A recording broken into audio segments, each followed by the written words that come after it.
होई मासाहेब, त्यावेळी त्या मुलानं मागचा पुढचा विचार केला नाही. ज्या माऊलीनं 9 महिने 9 दिवस आपल्या उदरात वाढवला, हाताचा पाळणा नेत्राचा दिवा केला, 18 धारा पाजल्या, त्या माऊलीचा क्षणभर सुद्धा या मुलाच्या डोक्यात विचार आला नाही. तिला होकार म्हटला, दिला तुला आई सकाळी, आणि तो तसाच तिथून निघून गेला. शाळेत गेला, शाळेतलं आपलं दप्तर हातात घेतला आणि घराच्या दिशेनं धावत सुटला. मुलगी आपल्या मार्गाने निघून गेली.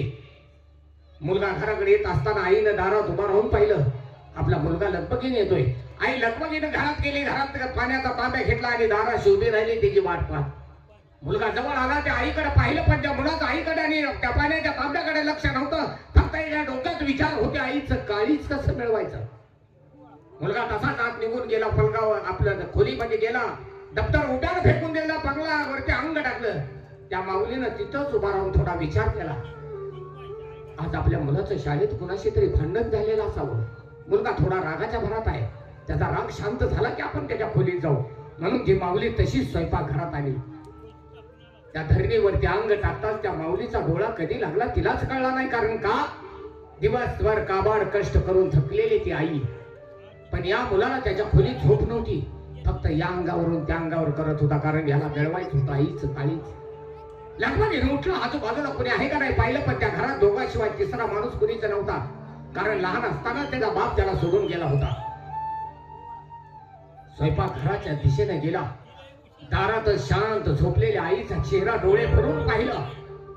स्वयंपाक घराच्या कोपऱ्यात असणारा तो खंजर हातात घेतला आणि आईच्या जवळ गेला आणि तोच खंजर आईच्या छातीत आर पार केला.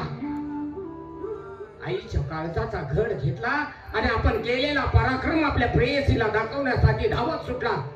पण धावत जात असताना दैव योगानं एका ठिकाणी त्याला दगडाला ठेच लागली आणि हा खाली पडला.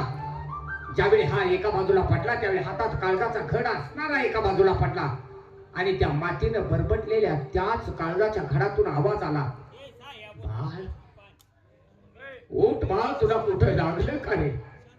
महासाहेब,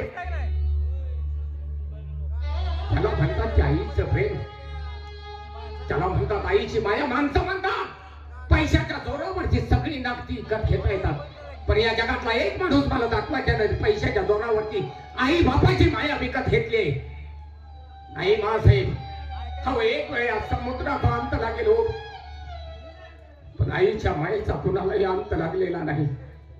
हा तुमच्या डोक्यात चाललेला आमच्याबद्दलचा जो वाईट विचार आहे तो काढून टाका.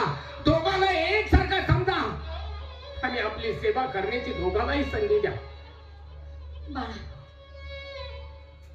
बरोबर आहे, उदाहरण दिलंस, पण खरं सांगू का, नाही,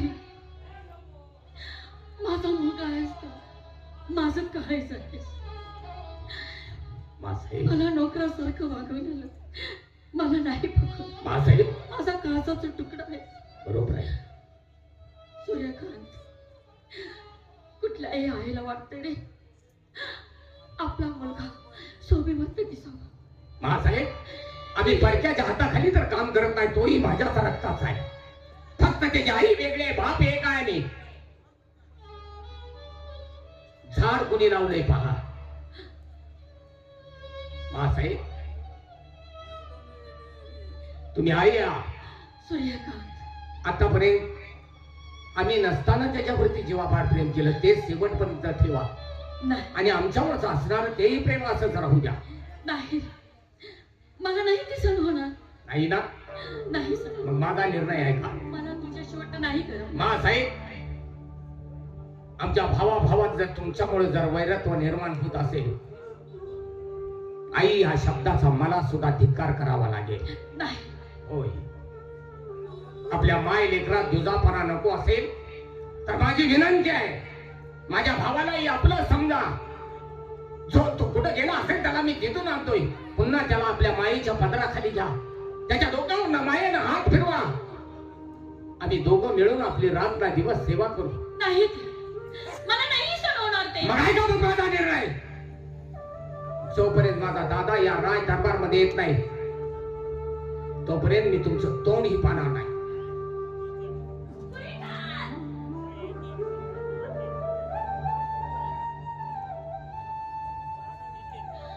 अरे जीवा हे काय केली ती कराय गेले एक झालं दुसरंच केलं. माझं काहीच केलं. मला वाटत होतं की हा राजगादीचा मालक आहे. पण नाही, माझा मुलगा सुद्धा निघून गेला. मी इथं कुठं शोधू त्यांना, कुठं शोधू.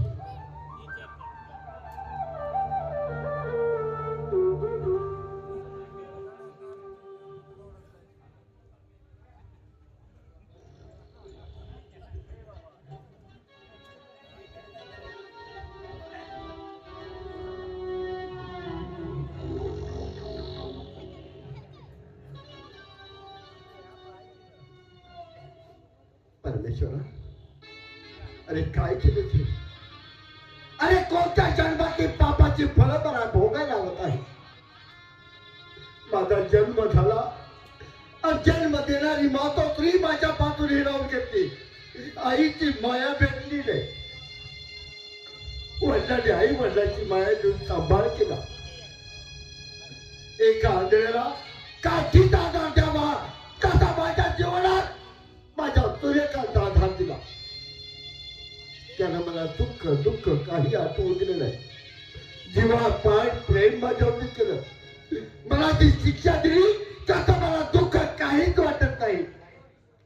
पण परमेश्वरा, माझ्या सूर्यकांतची आणि माझी एक वेळ भेट घालून दिली असती तर आयुष्यभर मी तुझे उपकार विसरलो नसतो. आता भेट होणं शक्य नाही. हे राष्ट्र सोडून आपण निघून जायचं. पण परमेश्वरा, माझी तुझ्या समोर हात जोडून विनंती, माझ्या सूर्यकांतला सुखी आणि समाधानी ठेव. याच्यापेक्षा दुसरं काही नको. माझ्या सूर्यकांतला सुखी आणि समाधानी ठेव.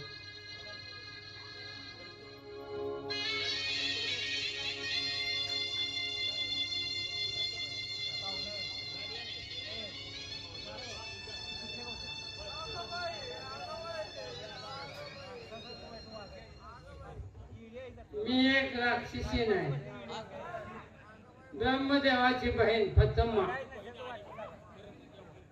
हे जंगलची राणी. बरेच दिवस झाले जंगलात हिंडत्या फिरत्या, पण कुठलं सावधच गावं ना मला.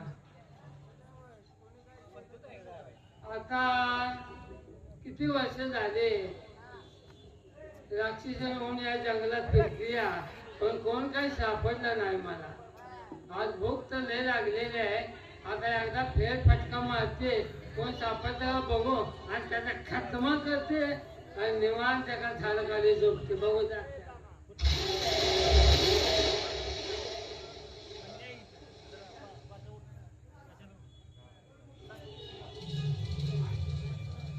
किती भयानक जंगल आहे.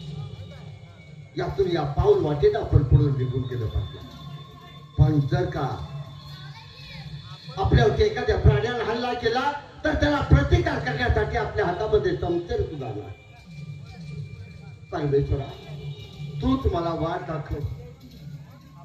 तू जसा रस्ता दाखवशील त्या रस्त्याने मी जायला तयार.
काय पाहिजे मग? जरा थांबा म्हणले का नाही?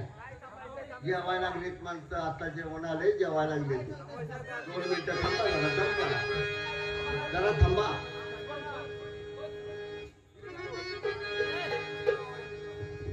या जंगलातून आपण पुढे निघून गेलं पाहिजे. जर अचानक आपल्यावर एखाद्या प्राण्याने हल्ला केला तरी आपल्याला प्रतिकार करण्यासाठी हातामध्ये शस्त्र नाही, पण जात असताना या झाडांची माहिती घेत घेत आपण पुढे निघून जावं म्हणजे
तरी सुद्धा आपण पाऊल वाट काढत पुढे निघून गेलं पाहिजे.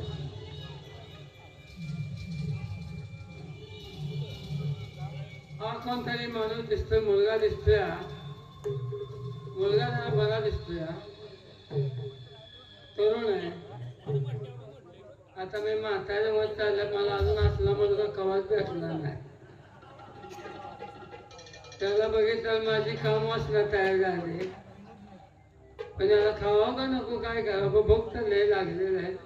पहिले ह्याच्याकडे काम वाचना करून घ्यावी, मग याचा खात्मा करावा. तसंच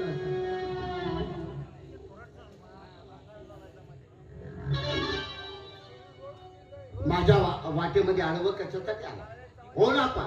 आणि या ठिकाणी का ब्रह्मदेवाची बहीण फतमा राक्षसी म्हणतात मला. म्हणजे ब्रह्म राक्षसाची बहीण आहे. हा, मग काय म्हणणार तुझं? माझ्या संग लव केलं पाहिजे. ते कदापि शक्य नाही. I love you. ते कदापिही शक्य होणार नाही. तसं म्हणणं लागा, मला लय दिवस झालं तसलं काही नाही. आज दुसरा बी कोण माणूस गावला जंगला तर आज गावलाय तो, आणि जरी गावलं तर मी त्याचा जीव घेते आणि ते भक्षण करून टाकते. माझा प्राण घेतला तरी चालेल, परंतु मी कधीही प्रेमाला तयार होणार नाही. बघ तुझा मला दिसतोय काय, तुला सगळं कोणाला सांगते. माझ्या संग प्रेम केलं ते आता तुझा मी बलात्कार करीन. बोलणं सोपं असतं, करणं फार अवघड असतं. म्हणून मी सांगतो आहे, मी तुझ्या प्रेमासाठी कधीही कबूल